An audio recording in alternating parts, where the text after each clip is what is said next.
Bonsoir, très heureux d'être en compagnie en ce dimanche 8 mars 2020.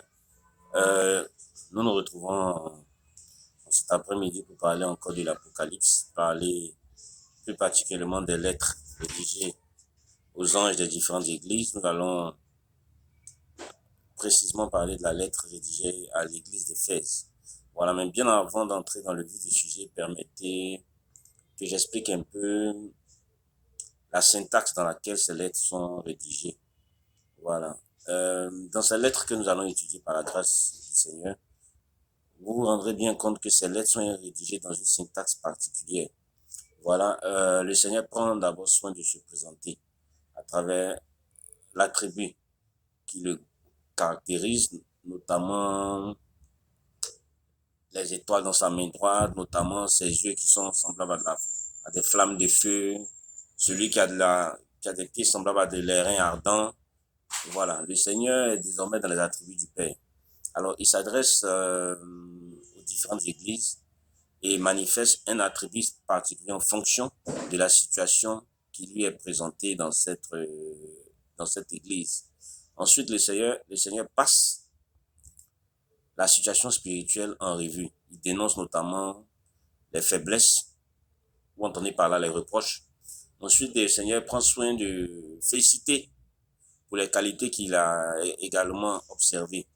Ensuite, il passe à une certaine exhortation et il promet une récompense à tous ceux qui pourront triompher, voilà, des persécutions et qui pourront continuer à améliorer ce qui lui plaît ardemment. Donc, voici ici présenté grosso modo la structure dans laquelle a été écrite ces lettres. Sans plus tarder, nous allons étudier la première lettre qui est la lettre à l'église d'Éphèse. Donc, je vous fais la lecture de l'Apocalypse, chapitre 2, verset 1 à verset 7. Écrit à l'ange de l'église d'Éphèse, voici ce qu'il dit: celui qui tient les 7 étoiles dans sa main droite, celui qui marche au milieu des 7 chandeliers d'or. Voilà, donc comme je le disais au début de cette vidéo, le Seigneur montre qu'il détient désormais 7 étoiles dans sa main droite et il marche parmi les 7 chandeliers d'or. D'accord? Les 7 chandeliers d'or, pourquoi? Parce que les chandeliers sont des supports qui sont censés apporter la lumière. Donc le Seigneur nous montre ici, il montre à Éphèse l'attribut qu'il est celui-là même qui se tient dans la plénitude de la lumière. Voilà. Et je vous ai dit que le livre de l'Apocalypse révélait le caractère de la perfection, le caractère de la plénitude dans les messages, dans les révélations que le Seigneur apportait. Alors donc, il tient à préciser à Éphèse que il est désormais celui-là qui a revêtu cette plénitude-là. Voilà. Il continue en disant au verset 2, je connais tes œuvres, ton travail et ta persévérance. Je sais que tu ne peux supporter les méchants, que tu as éprouvé ceux qui se disent apôtres et qui ne le sont pas, et que tu les as trouvés menteurs. D'accord? Donc le verset 2 est subdivisé en deux parties. La première partie du verset 2 nous montre effectivement que le Seigneur connaît les efforts de son Église, en disant, je connais tes œuvres, ton travail et ta persévérance.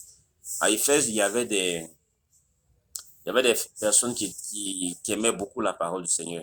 Des personnes qui étaient prédisposées à aller au-delà de tout ce qu'ils pouvaient faire pour faire plaisir au Seigneur. Et le Seigneur le voyait, notamment dans l'assiduité qui témoignait dans la prière, dans l'assiduité qui témoignait dans les enseignements. Et ces choses-là plaisaient beaucoup au Seigneur. D'accord? Et il dit à Éphèse, ces personnes qui se retrouvaient pour parler de lui avaient l'esprit du discernement. Puisque vous comprenez bien, quand il est écrit que je sais que tu ne peux supporter les méchants et que tu as éprouvé ceux qui se disent apôtres et qui ne le sont pas, et que tu les as trouvés menteurs. Voilà, ce sont des choses que le Seigneur a révélées à cette église en leur disant, continuez, je vois bien ces efforts et ces efforts sont à encourager. Ensuite, verset 3, que tu as de la persévérance, que tu as souffert à cause de mon nom et que tu ne t'es point lassé. Ici, le Seigneur met en exergue la qualité de la fidélité. En dépit de la persécution qui a régné à cause de son nom, ces personnes-là ne sont point lassées, ces personnes-là n'ont point dit, n'ont point trouvé une occasion de chute pour cesser l'œuvre du Seigneur. Et c'est à cela que chaque chrétien né de nouveau désormais est appelé. D'accord? Et après avoir mis en exergue toutes ces qualités, il va désormais passer aux reproches. Le Seigneur commence en disant à partir du verset 4, « Mais ce que j'ai contre toi, c'est que tu as abandonné ton premier amour. » Voilà. Je disais tantôt à certaines personnes dans nos échanges, dans la parole du Seigneur, que le Seigneur, c'est quelqu'un, on le dit miséricordieux, oui, c'est pas faux. Le Seigneur aussi est quelqu'un de très rigoureux. Vous voyez, quand le Seigneur dit, mais ce que j'ai contre toi, c'est que tu as abandonné ton premier amour. Alors, l'abandon du premier amour, qu'est-ce que c'est? Le premier amour, qu'est-ce que c'est d'abord? Le premier amour, c'est le fait de mettre Dieu au-dessus de tout ce que nous faisons.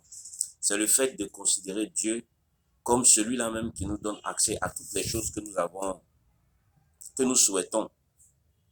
En dépit de tous nos problèmes, en dépit de tout ce que nous éprouvons, nous savons que tout cela vient de Dieu. Et nous considérons Dieu dans notre manière de vivre, à travers nos louanges, à travers nos supplications, à travers notre dévouement. Alors, le Seigneur a remarqué qu'à Éphèse, en dépit des bonnes qualités qu'il a trouvées, que ce premier amour faisait défaut. Il le faisait, mais ils étaient en train de laisser un peu la place de Dieu en train d'être occupée par certaines choses. Et le Seigneur, comme je l'ai dit, il est exigeant. Rappelez-vous, notre Dieu est un Dieu jaloux. Il,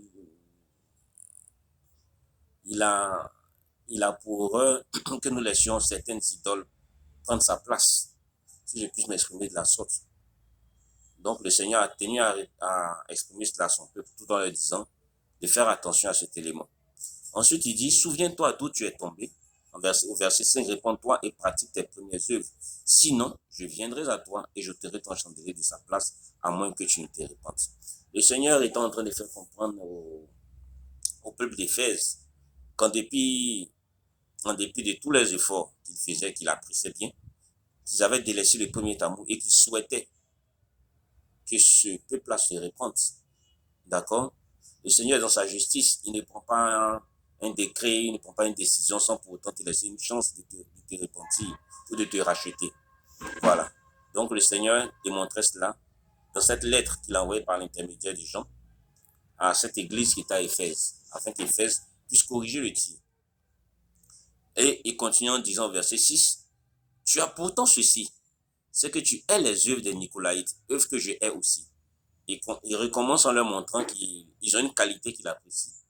Voilà, vous détestez les œuvres des Nicolaïtes. Ce sont des œuvres également que moi aussi je déteste. C'est quoi les œuvres des Nicolaïtes? Les œuvres des Nicolaïtes, c'est la doctrine dans laquelle ils persévéraient, qui les amenait à être très impudiques. Voilà, on avait beaucoup de femmes, soit on a beaucoup de maris, ils vivaient un peu dans le désordre. Et donc, c'est cette manière de vivre qui ne plaisait pas au Seigneur que le Seigneur a révélé à Jean. Et ces personnes qui étaient à Éphèse aussi trouvaient cela en horreur, puisqu'elles étaient en train d'adorer le Seigneur et elles savaient que cette manière de faire ne plaisait pas au Seigneur.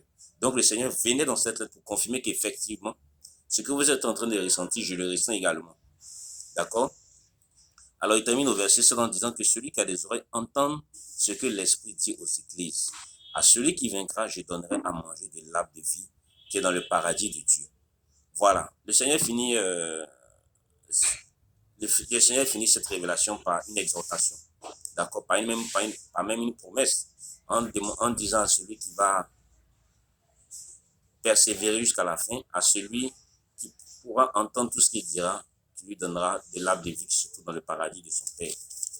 Voilà, c'est une récompense céleste. Et voilà, je voulais ajouter quelque chose au niveau des différentes lettres que nous allons étudier. Il est faux de croire que ces lettres sont rédigées pour un peuple qui se trouve dans le passé. Les 7 lettres de l'Apocalypse sont en effet un miroir. Un miroir de la sorte. Pourquoi un miroir? Parce que vous vous rappelez qu'au premier chapitre, une promesse est attachée à celui qui lit. Et alors, lorsqu'on lit les 7 lettres, on doit être capable de s'auto-diagnostiquer pour comprendre quels sont les points forts et les points faibles de notre Église. D'accord? Et entendez par là, l'Église non pas comme un bâtiment fait de main d'hommes, mais l'Église comme des temples d'hommes. D'accord? Le Seigneur ne réside pas dans les bâtiments faits de main d'hommes, mais il réside dans la communauté de personnes qui gardent ses commandements et qui ont le témoignage de Jésus. C'est cela même l'Église. Donc voici ici présenté le contenu de la lettre rédigée Éphèse.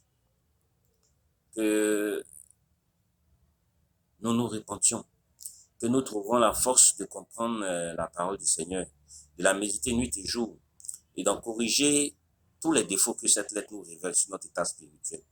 Que le Seigneur, dans son amour, nous donne la force de pouvoir lire sa parole. Que le Seigneur nous révèle nos qualités, nos points faibles, afin que nous y travaillions pour pouvoir maintenir l'état de notre robe, pour pouvoir maintenir les différentes récompenses qu'il nous donnera, et que la gloire et la louange soient à lui. Je vous remercie.